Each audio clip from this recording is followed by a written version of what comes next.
everyone, it's Paige. Welcome back to my channel. This is my first video since way before Christmas, like a couple weeks before Christmas. So today I'm going to list and talk about all 51 books that I read in 2020. I've seen other booktubers do this and I just really like the idea of it because I feel like it's going to be a nice like throwback for me. So I'm going to go chronologically because I do keep track of the books that I'm reading on my Goodreads from January to December, exactly what I read and in what order. Before we get into that, I just want to address a couple things. The first thing is that thank you guys so much for being understanding and so kind and supportive. I did come down with the vid, as Kevin Hart calls it, so that's why I have not posted. I should be back to my regular posting schedule now, but thank you guys so much for, you know, sending your thoughts my way. It helped. The second thing I want to address is I got a gift card in my email from a man named Michael who gave me a Barnes & Noble gift card, and I just want to give him a shout out really quick and thank him so very much. There was no other way for me to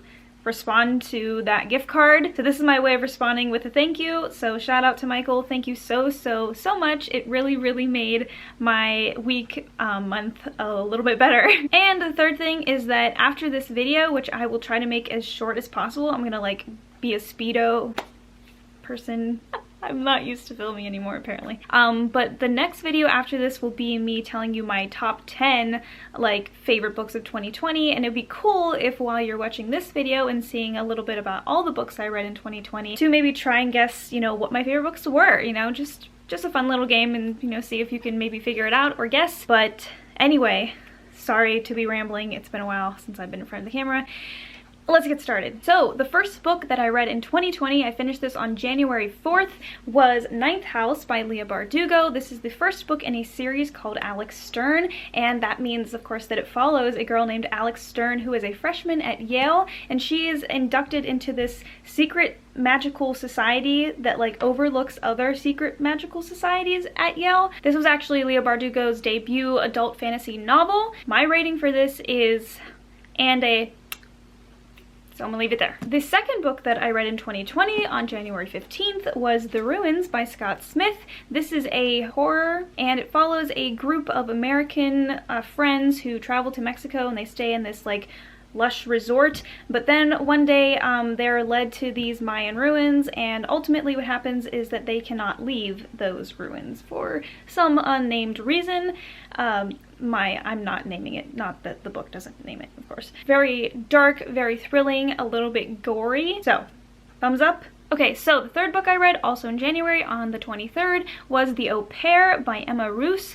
This was a like mystery thriller romance sort of. I listened to this on audiobook because I was recommended it in that format specifically, and it follows a girl named Seraphine who is fully grown at the time that she is, you know, a protagonist in this book, but on the day that she was born, her and her twin brother, her mother leapt off a cliff and assumedly killed herself, and Seraphine, after finding some like picture in her father's belongings, who has recently passed, discovers this picture of like her mom and her dad, and they're just holding one baby as opposed to, you know, like the twins that they were supposed to have had, and this sets her off on this like whole investigation about what happened with her mom and the au pair that was staying there that summer. I did enjoy this. It's maybe a little bit forgettable, maybe like a quarter thumbs up or something like that. Book number 4 I read on February 27th. So that was Nosferatu by Joe Hill. This is a fantasy horror and it follows a girl named Victoria McQueen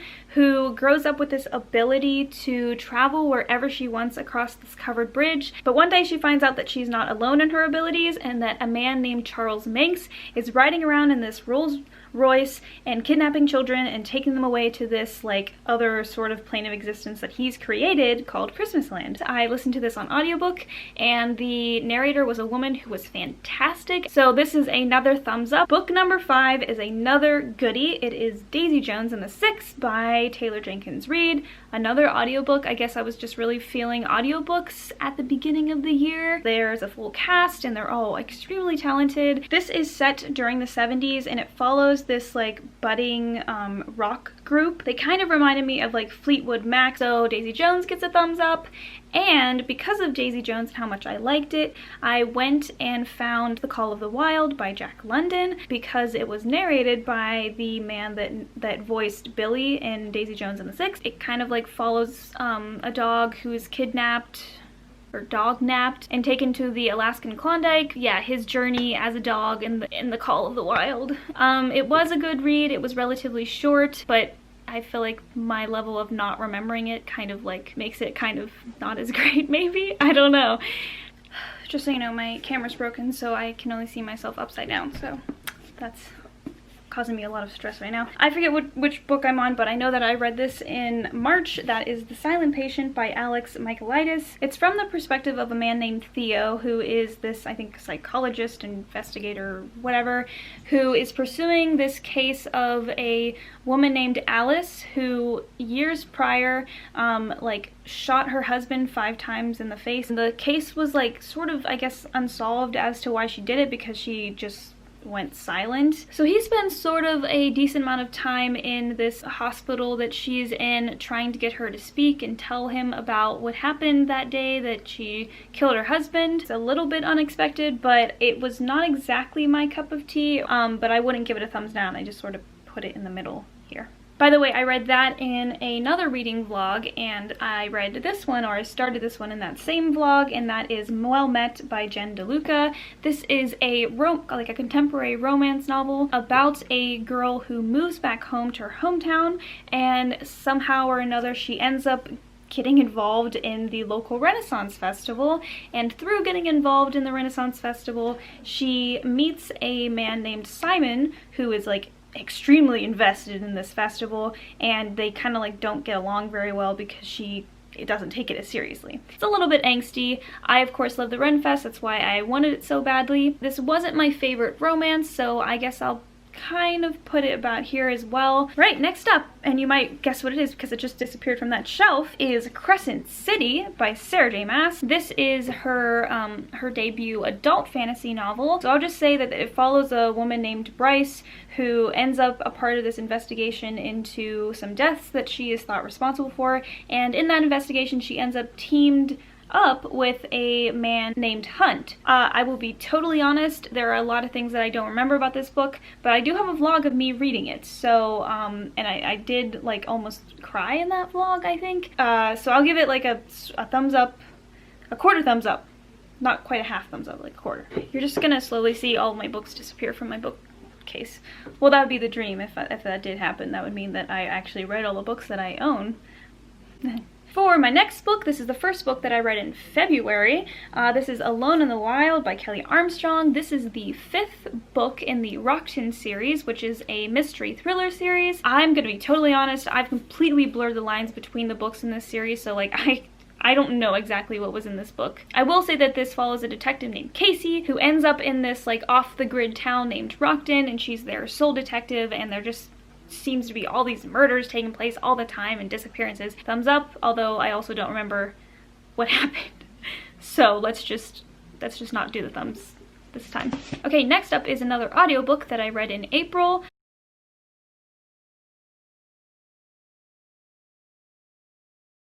This is a young adult fantasy called A Curse So Dark and Lonely by Bridget Kemmer. I was super hyped for this book because this is supposed to be a sort of retelling of Beauty and the Beast, and I am a super sucker for Beauty and the Beast. Essentially, this is, you know, like Beauty and the Beast, except our protagonist Harper starts off living in DC until she is one day, like, kidnapped to the Fae realm. She's just tied up in all these politics and all this stuff happening with the prince. I was a little bit lukewarm on it. I'm not gonna lie. I don't plan on continuing with this series necessarily because I didn't vibe with it as well as I thought I would. I'm gonna do maybe like this, not quite a thumbs down, but just like a middling thing here.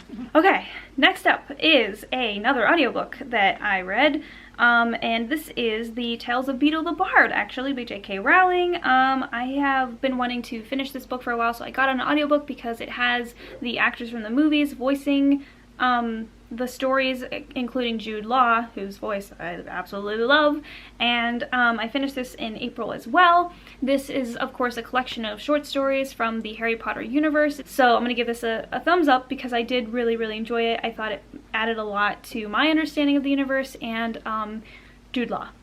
So. And another book that I read in April, this is To Kill a Mockingbird by Harper Lee. This was a reread because I did read this in high school. Classic fiction, like historical fiction novel that's set during the Great Depression, and it follows a girl named Scout who is growing up in the South during a trial where a white woman has accused a black man of sexually assaulting her, and Scout's father is the one defending him. A lot of sadness in this book, to be sure. There's also a lot of humor, so high thumbs up. Glad that I reread it. Moving on. Okay, back to my roots, which are fantasy and sci-fi. I finally read the Illuminae series by Amy Kaufman and Jay Kristoff this year. I read all 3 of them, and I did immensely enjoy them. This is definitely a sci-fi, romance, young adult series, and each book has a different protagonist following sort of a different romance as well. My favorite was this first book, which follows a girl named Katie, and she used to live on this like sort of mining planet, I guess, which was invaded by this like rival company, and everybody had to flee, and they end up in this like space chase across the universe. There's like a lot of stuff going on in this book. There's a virus, there's space war, there's like romance. It's really, really great. It reminded me a lot of Dead Space. I give this a thumbs up, although the entire series, I don't know if I would give a thumbs up. I really did like the first book. I just felt like it maybe went downhill from there. Anyway, let's move on before I cry about it. Okay, this book I read at the end of May, on May 22nd. This is Gods of Jade and Shadow by Silvia Moreno Garcia. This is a historical fiction fantasy that's set during the like roaring 20s in Mexico. Follows a girl named Cassiopeia who is sort of like living the Cinderella tale where she's like working for her like her grandfather, until one day she opens this chest and unleashes the Mayan god of death, who then asks her to, you know, set upon an adventure with him to regain his, I don't remember, they had to like regain parts of his like godly self. So I loved it. It's great. Highly recommend. Throat is actually burning. Next up, on June 1st, actually, I finished My Best Friend's Exorcism by Grady Hendrix. It is a supernatural thriller mystery, follows 2 best friends, Abby and Gretchen, and one day after they go skinny dipping, Gretchen begins to act really, really weird, and Abby suspects that she might be possessed. It wasn't exactly what I was hoping for, but it wasn't like not what I was expecting exactly, so about a middle thumb range here. Okay, June 8th, I finished The Troop by Nick Cutter. I was feeling horror, and that's exactly what this novel is. It's like straight horror, straight gore. It's like a little bit of sci-fi in there. This is essentially about a group of like basically Boy Scouts who go to this island every year, and with their like scoutmaster, whatever, and when they arrive, they settle in, and then this guy arrives on shore who acts like really weird. He's like super hungry. I'm not against gore, so that's not why I didn't love this book. I just didn't really think it was very believable. So it didn't scare me that much. It just kind of grossed me out. So for that reason, it's like a quarter thumbs down. Okay, sorry if you hear my heater. It's cold. So just to update you, we're on number 21 out of 51, and I read The Bride Test by Helen Huang, which is another contemporary adult romance. This is like split perspective. One perspective is the guy named Kai and a girl named Esme who lives in Vietnam, and Kai's mother goes to Vietnam looking for a wife for Kai, so she brings Esme home, and basically Esme moves in with Kai. They try to like court, I guess. This was not better than the first book in my opinion, which is The Kiss Quotient, but I did enjoy this a lot, so I'm gonna give it a thumbs up. I did enjoy it. This was also in June. I read the young adult fantasy book Serpent and Dove by Shelby Mahurin. This is the first book in a series. It follows a witch, basically, and a witch hunter, and through events that transpire, they end up getting married, and the witch hunter does not know that the witch is a witch. I'm just gonna put it out there, there's a lot of angst, there's a lot of romance, and I got what I wanted, so thumbs up. But yeah, I wouldn't reach for this probably unless you're looking for a little bit of like, a lot of bit of romance. Alright, moving along. I finally finished the Cruel Prince series by Holly Black, so I read The Wicked King and The Queen of Nothing, which are books 2 and 3. This is a young adult fantasy series. It follows a girl named Jude who has grown up as a human in the Fae realm, and she's very ambitious and she wants to prove herself, so what she ends up doing is getting herself involved in a lot of the royal politics of this Fae realm, and in doing so she involves herself with the Cruel Prince Carden. Yeah, there's just a lot of things to draw you to this book. I really enjoyed it a lot. I'm glad I finished it. Thumbs up. Moving along. After I was done with the Cruel Prince, I thought, well, you know, I'm finishing series, so why not finish one of my main series, and that is Dark Dawn by Jay Kristoff. This is an adult fantasy, very dark fantasy, that follows a girl named Mia who, as a child, her family was killed by the powers that be, and she's grown up her whole life trying to eliminate these powers. Very, very dark. A lot of death. Heads up on that one. But I really, really like it. So, again, at the end of June, I finally finished a book that I had started the year before, which was A Darker Shade of Magic by V.E. Schwab. This is I would call this an adult fantasy. It's sort of about these different Londons that exist, and this guy named Kel, who is called the Traveler because he is one of the few remaining that can travel between these different Londons, which are basically different planes of existence. I read this book, and then I read the second book in the series, A Gathering of Shadows. I had started the third book, and for some reason I still have not finished the series. Overall, we're gonna give this a middle thumb, just for me, because for some reason I can't get into it. My throat is literally tearing itself apart. So in July I finished Mexican Gothic by Silvia Moreno Garcia, the same author of Gods of Jade and Shadow. This is set in the 1950s in Mexico, but it's about this girl named Naomi who receives a letter from her cousin that has moved to this mansion and married this man who hails from, I think, Britain, who have settled in Mexico. So it seems like Naomi's cousin is calling off her help, so Naomi packs up and she goes and visits this mysterious sort of creepy mansion filled with white people, and horror unfolds. So this is definitely a mystery horror. There are things that I liked and I didn't like so much, so I'm gonna give this maybe a quarter thumbs up. Okay, so after I finished that, in July as well, I started reading the Queen of the Tearling series by Erica Johansson, and I finished the whole series this year, so all 3 books. It is a trilogy. This is a adult fantasy. It's about a girl named Kelsey who is the heir to the Tearling, which is a country. So she goes to take her rightful place as the Queen of the Tearling, and she is just, you know, surrounded by enemies on all sides. She has a lot of things to deal with. This series is stunning, and our protagonist is so smart and cunning, and it's really, really good. Thumbs up. In the middle of reading those 3 books in the series, I also listened to an audiobook called Convenience Store Woman by Sayaka Murata. It is a contemporary fiction novel set in Japan, so it has been translated, and it follows this woman named Keiko, who is 36 years old, and she has always worked at a convenience store. She just really enjoys her job a lot.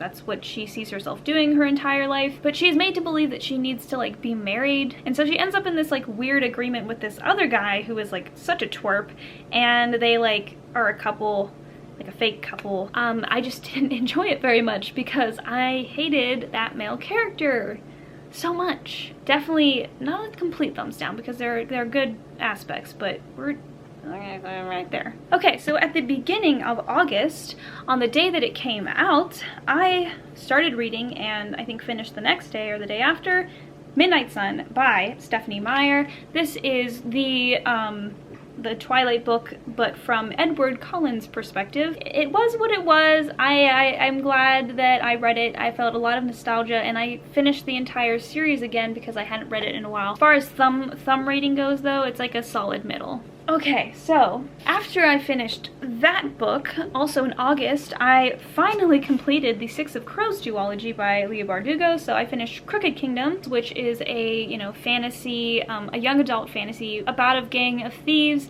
and their leader, Kaz Brecker, who are hired to do this really, really big and dangerous job.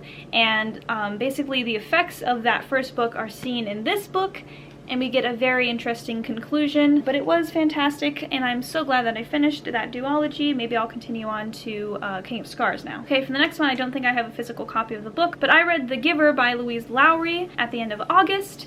This is a dystopian young adult novel. It's about a 12-year-old named Jonas, and he lives in this colorless society where there's no like real emotion, but he becomes the receiver of memory so that he can become the giver and I guess advise like the council on what to do based off of the memories of the world. And it definitely like set expectations for dystopian novels in the future.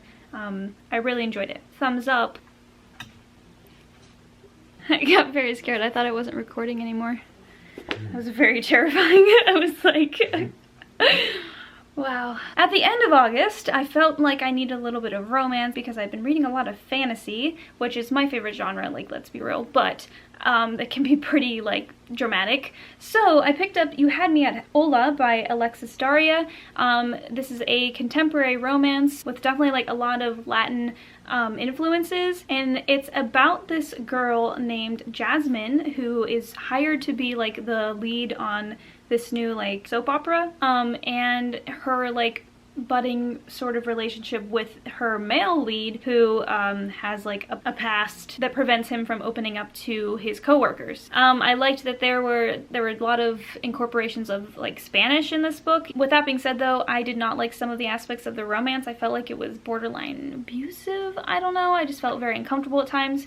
So I would give this a like quarter thumbs down, sort of. Okay. After You Had Me at Hola, I finally finished The Adventures of Huckleberry Finn. So that was in September on the 14th. This is a fiction book, and it follows Huckleberry Finn and his attempt to escape from his like abusive father, and in escaping he ends up encountering a runaway slave who he is familiar with, and together they try to like sail down the Mississippi River and get to safety, basically to the north, I guess. Very difficult read, I will tell you that right now, but there's a lot to learn from this book, even if it's dated. Again, middle, lower, somewhere here. I don't know, like right there, sort of. So also in September, I finished The Turn of the Screw by Henry James, which is a classic horror novel that follows this woman who is hired as this like live-in nanny to these two children. So she packs up and she goes and lives with them, and she is utterly convinced that the castle, mansion, whatever that she's living in is haunted by the past nanny and this other man that she has heard tales of. This was actually what the second season of The Haunting of Hill House was based off of, The Haunting of Bly Manor. Thumbs up. I did think it was awesome. It gave me weirdly like chills, even though I didn't expect to be creeped out. It managed to do that somehow. After that, in October, I finally finished Catcher in the Rye by J.D. Salinger. I had not read this book yet. This is another fiction coming-of-age novel that follows a boy named Holden Caulfield who is enrolled at this private school. So Holden gets kicked out of his private school, and he decides that he is going to go to New York by himself and just enjoy the culture of New York. I feel like I like this much more than I would have expected.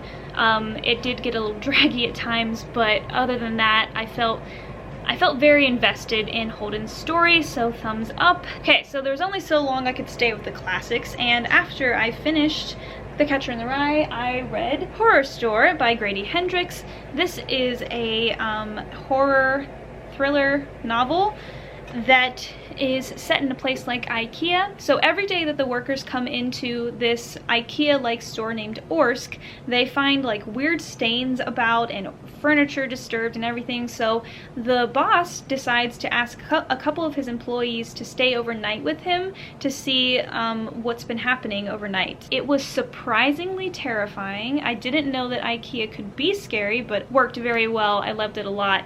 Thumbs up. And highly recommend. After Horror Store, I had a little bit more reading for classes to do, and one of those books was The House on Mango Street by Sandra Cisneros. This is a coming-of-age young adult, sort of like anthology of stories. All of these stories are told from the perspective of a girl named Esperanza, and they all take place on Mango Street, which is very heavily occupied by Latin culture and people. Very good, very short and condensed and fabulous and poetic and wonderfully written, so thumbs up. Shortly after I read The House on Mango Street, I finished, on November 7th actually, The Absolutely True Diary of a Part-Time Indian by Sherman Alexie. This is a young adult contemporary fiction novel that follows a Native American boy named Junior who has grown up on a reservation his whole life, but he wants to transfer to this like all-white school named Reardon. Faces a lot of trouble for this. Book is very heartbreaking. It's very good. Thumbs up. So as I was reading all these books, I was also working my way through the audiobook of The Adventures of Sherlock Holmes. So all of his like short stories. I enjoyed them immensely. They were definitely much more simplified than I believe his like books are. A thumbs up, maybe like a quarter thumbs up, because sometimes they're just a little bit predictable, which is fine because they're short stories. But still, like I said, looking forward to those full-length novels. So after I finished The Absolutely True Diary of a Part-Time Indian, I decided that I wanted to torture myself, and I read The Kite Runner by Khaled Hosseini. This is a historical fiction book that starts in 60s, 70s, and goes through until the early 2000s. So it follows a boy who grew up in Afghanistan until that divide that happened because of Soviet involvement, I believe, in Afghanistan. Because of that, he ends up fleeing his country. He left behind his childhood friend Hassan, and because of sort of unresolved things left between them, he ends up returning to Afghanistan as an adult. It's very sad, but it's fantastic. I mean, you gotta read it, right? You gotta read it. Okay, so the level of depression that I hit while reading Kite Runner drove me to read, to come back to my comfort genre, which is fantasy, and I decided to read Pan's Labyrinth, The Labyrinth of the Faun by Guillermo del Toro and Cornelia Funk. This is a book adaptation of the movie, which is one of my favorites, and essentially it's about a girl named Ophelia who her father dies, so her mother remarries to this like army general, and they go and settle at basically this like encampment, basically, where the soldiers have set up. And it's a very depressing setting, but essentially Ophelia encounters these very magical things, including the Faun of the Forest, who tells her to go on this quest to reclaim her birthright as the princess of basically like the underworld. I did enjoy it, so thumbs up. It's good. In December, I finally finished, I'm very, very proud of this because I started this book over a year ago. It's been a very long time. I finally finished Neverwhere, definitely a fantasy, of course. It is about a man named Richard who is a businessman in London, and one day he encounters this injured girl, and through encountering her, he ends up in this sort of upside down London, which is like full of magic and like weird, bizarre people and creatures, and Richard is kind of like along for the ride because he is also seeking for a way out and back to his realm, which is like the above London, sort of. It has that element in it that it just is unforgettable, I guess. So thumbs up in general. It's just that it took me so long to finish that I just don't think I liked it as much as some other people did. Okay, 5 more. So I then started reading Alice by Christina Henry. This is a retelling of Alice in Wonderland, except definitely darker, so this would be like a dark fantasy twist. In this retelling of Alice, Alice is trapped in this asylum. She and her neighbor in the neighboring cell, who have become friends over the years, find a chance to escape, and they do, and they're set on this like quest to find the Jabberwocky, who is currently wreaking havoc. My brain hurts. Okay, I liked it. I didn't like as much as I hoped I would, so we'll give it like a quarter thumbs up. On December 11th, I thought, you know what, I think I finally will read a Christmas book during Christmas time. This was before I had the vid, so after I got the vid, I was not looking forward to reading anything, and I did not. But I picked up The Afterlife of Holly Chase by Cynthia Hand. This is a paranormal, paranormal something, I don't know, but it is about a girl named Holly who 5 years ago was visited on Christmas Eve by, you know, the ghosts of Christmas past and present and future, whatever, and she didn't believe them, and what happened was she died, and After she died, she was brought back as the ghost of Christmas Past. And at Project Scrooge, they choose one person every year to like intervene with. And the Scrooge this year that Holly will be investigating is a young man that reminds her quite a lot of herself. I did enjoy this a lot. I gave it 5 stars, so good Christmas book. I recommend it if you are looking to read something like this next year. Okay, I don't have the physical copy because I think I left it by my bed, but after that I finally finished Truly Devious by Maureen Johnson. This is a young adult mystery novel. So it's set in a place called Ellingham Academy, and it follows this girl named Stevie Bell who becomes a student there because she is a very young investigator, and she wants to go to Ellingham because they're sort of notorious for this murder mystery sort of that happened many years ago, where the founder of Ellingham's wife and daughter went missing, and their disappearance was never solved. So Stevie comes to the school with the ambition of like solving this unsolvable case. I think I got a little bit bored with it, so it took me a long time to finish. So this is like a solid middle ground for me because I feel like the series could get better. I just don't know if I have the motivation to finish it. I still haven't come to a decision yet. Okay, 2 more. On December 14th, I finished Kingdom of the Wicked by Carrie Maniscalco. I picked up this book because TikTok told me to. I was promised enemies to lovers romance, and like a really good one at that. So I picked it up, and it's a young adult fantasy that's set, I believe, in Italy.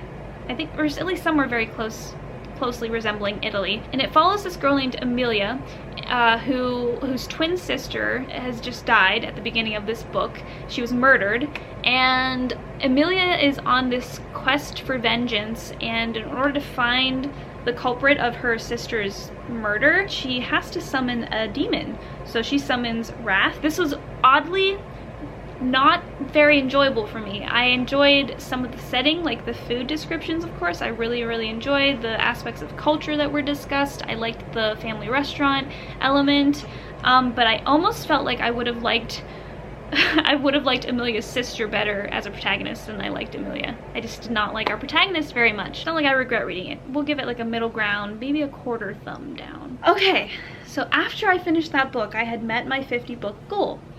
But to be totally honest, I was not happy with the way I had ended it with a book that I did not love. So I went ahead and I picked up How the King of Elfhame Learned to Hate Stories. This is a novella of short stories that takes place after the Cruel Prince series and kind of follows Cardan.